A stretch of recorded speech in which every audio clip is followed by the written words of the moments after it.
The Republic of the Marshall Islands has a total of 29 atolls, or some 1,200 islands spread across 181 square kilometers, just about the size of Washington, D.C.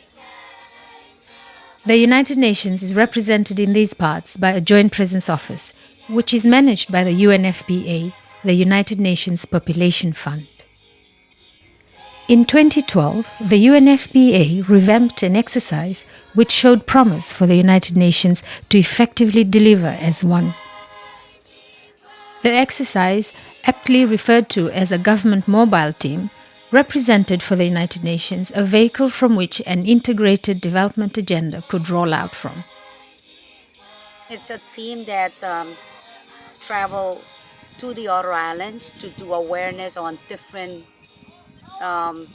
all different educational team, and they do awareness. For example, in this mobile team, we have people from the CMI land grant, and they do awareness on water sanitation and also food security gardening. And the concept of the mobile team started up more than 20 years ago, but due to the shortage of lack of funding, then it stopped. Conducted entirely in Marshallese, the mobile team exercise was carried out in 3 atolls, Ano, Aur and Mili. Government ministries and civil society organizations were part of the team, covering topics from fisheries management to substance abuse.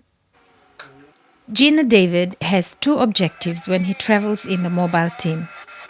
He conducts sessions on the importance of safe water supplies and its links to the individual, household and community's well-being, and he selects and trains community members to test water. In each community, we take like 5 volunteers and train them on collecting water and testing water. After that, we go out and try to treat the water, using the same people that we train. And after 24 hours, we go out and treat the water once it's found that it is contaminated. These are some of the samples that we have from Haurat or Tapalau. And the yellow bottle shows that the water is not contaminated, the water catchment. And this dark or kind of a black and a gray color shows that the water catchment is contaminated.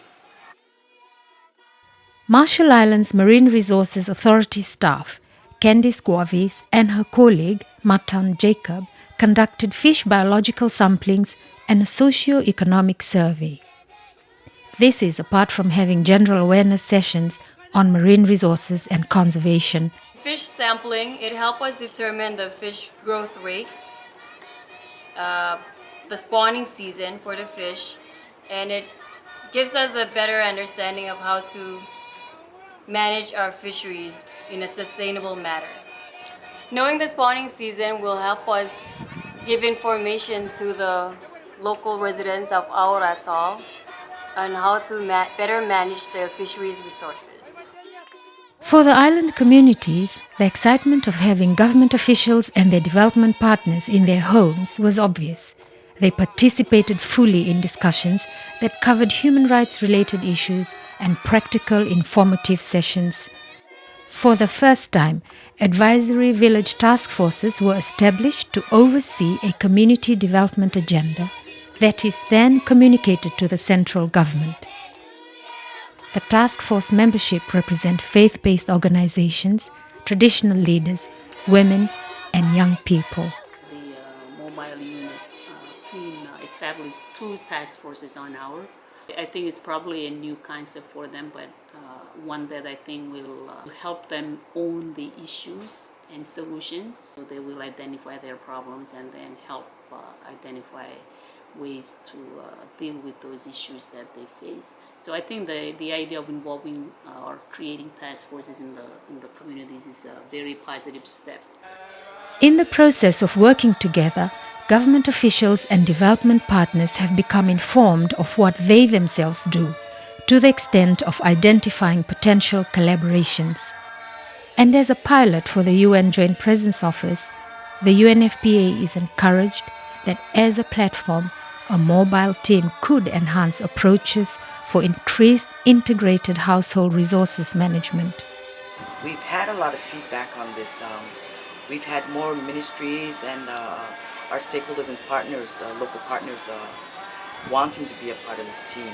Given the fact that there were different expertise or people from different ministries and agencies, I think you needed more time to make sure that they have enough time on the ground to work with the people, and you know, for the people on the ground to have time to digest, you know, the information, because otherwise they get information overload. There is not enough time to process and then to be able to ask the right kinds of questions.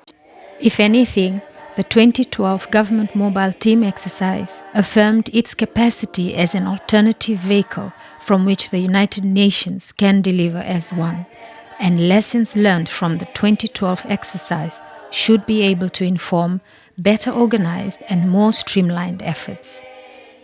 Whenever you're invited to go back again, you know that you've done something good.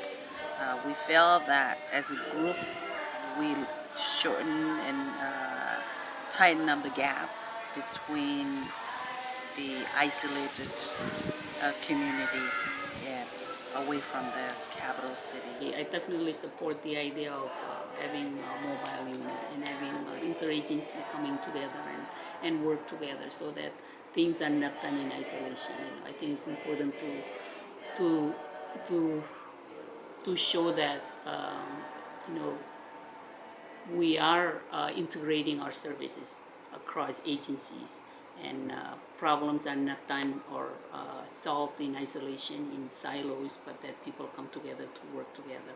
So that's an important concept that the mobile team is bringing to the people.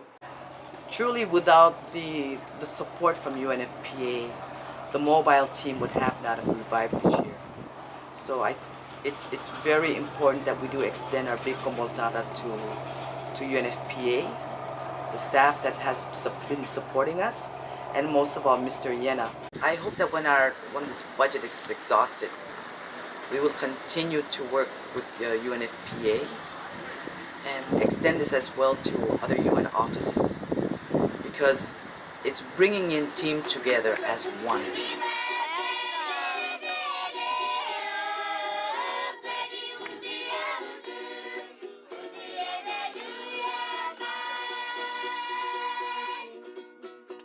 Ay, vida.